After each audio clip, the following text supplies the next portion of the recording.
Bank of India Business Cycle Fund. Will investing in this NFO help add value to your investment portfolio or not? Let us find out through an in-depth analysis in this video. Hi, welcome to holisticinvestment.in. We help individual investors like you to take the right financial and investment decisions to reach your financial goals in a more faster and smarter way. So before analyzing whether this will be a good fit for our investment portfolio or not, first understand a few basic details about this NFO. So as an NFO, it opens on 9th August 2024 and is open until 23rd August 2024. And some of its key features are it belongs to the category of thematic equity scheme of business cycle, and it has an open-ended fund type, and it has Nifty 500 TRI as its benchmark index. And the minimum amount you need to start investing in this fund is just 5,000 rupees. And the fund manager for this NFO is Mr. Alok Singh, and the exit load for this NFO is 1% if you redeem it within 90 days. And the investment philosophy and the investment objective of the Bank of India Business Cycle Fund is it aims to invest at different stages of business cycle in the economy. So its investment objective itself is to provide investors like us with long-term capital appreciation by focusing on riding business cycle through dynamic allocation between various sectors and stocks at different stages of the business cycle in the economy. So these are some of the basic details, and now let's move on to analyzing whether this will be a good fit for our investment portfolio or not. We are going to do that by analyzing the pros and cons of investing in a NFO like this. So let us first analyze the pros of investing in the Bank of India Business Cycle Fund. So this fund is diversified among the top performing companies that undergoes different stages of business cycle in the economy between various sectors and stocks. And also as an investor, if you are seeking for allocation to investing in the different stages of business cycle in the economy between various sectors and stocks, then this NFO might be a suitable option for you. And also if the new trends and emerging sectors performs and delivers really well in the market, it will definitely boost the overall returns in your investment portfolio as well. And as an NFO, it applies the concept of high risk and high return. So the higher the risk you take by investing in this NFO,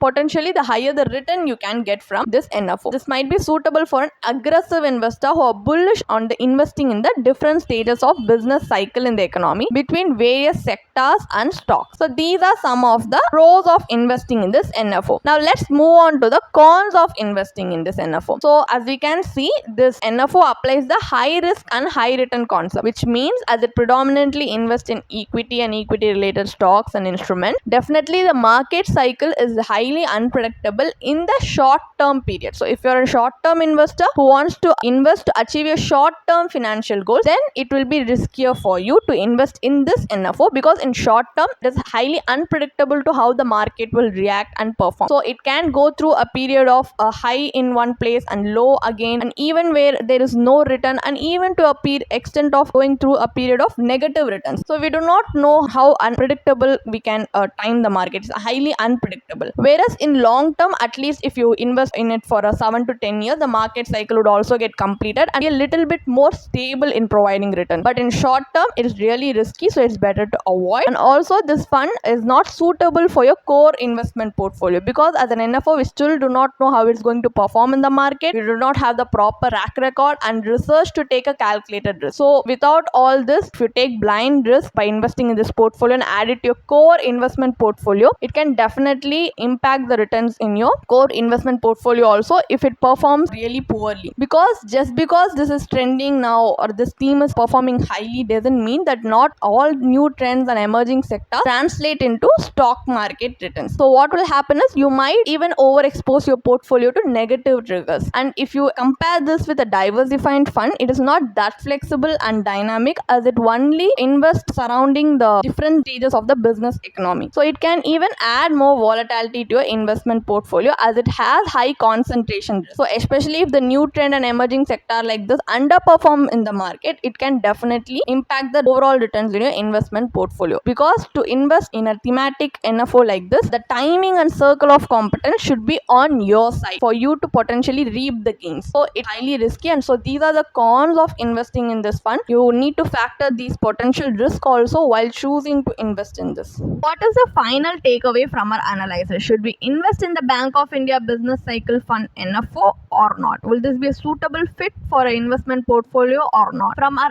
analysis, you can understand that this is not a beginner friendly fund to invest. You need a little bit more market knowledge to know the market timing to enter and exit this fund. So it's not a very beginner friendly fund. So if you're a first time investor, and also as it involves a lot of risk, even if you're a conservative investor, it's better if you avoid investing in this fund, because there is high risk involved which might not be suitable for a conservative investor, and as it's also not a beginner friendly fund to start your investment journey, it's better if a first time investor also avoid investing in this fund. But if you still want to invest in a thematic business cycle fund like this, there are other existing business cycle thematic funds in the market with proper track record. So if it has a track record of more than 7 to 10 years, you can at least analyze how it has performed in the highs and lows, and as it also has completed the market cycle, you also will know how it has performed and how it has gotten a little bit stable. So with proper track record, it's helpful to take a calculated risk. But if you invest in this NFO, you're taking a blind risk. Also,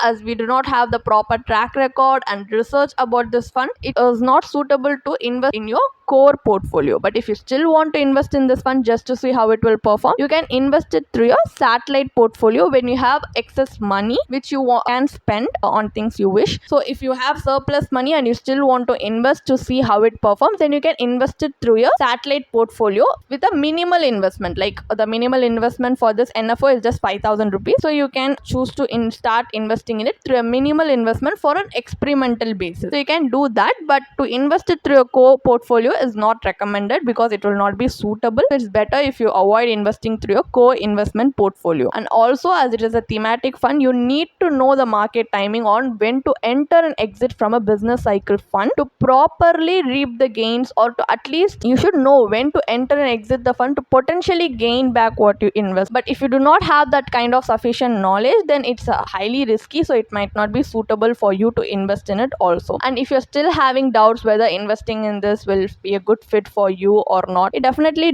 boils down to what kind of an investor you are. And you're having doubts, you can definitely consult with a professional also. A professional like a certified financial planner will check the suitability of your investment objective and the investment objective of the fund you want to invest in, and what is your risk profile and how much risk you can tolerate, and what is the risk profile of the fund you want to invest in, and how much is the overlap ratio between your investment portfolio and the investment portfolio of the fund you want to invest in, whether it's more or less. If it's more, they will definitely suggest you not to invest in it because the more might clash with your investment portfolio, and how much allocation you need to give this to this fund to better achieve your financial goals in the long run. They will be able to look at all factors and personalize a financial plan and craft investment strategies for you to achieve your financial goal in a more better and smarter way. So definitely investing through a professional financial planner and involving them in your financial planning process will help your investment journey be more smoother and hassle free. So you can definitely consider investing through this route also. And if you want to gain more professional guidance through a professional financial planner, you can choose to book a one-on-one complimentary consultation with one of our professional financial planner through the link in the description. Also, if you want to gain more investment and financial insights through the leading experts in the finance industry, we also conduct regularly free live webinars through which you can register and gain these insights. The link is in the description. Also, if you like this video, definitely hit like and subscribe to YouTube channel so we can come up with more such financially beneficial content for you. Thank you for watching.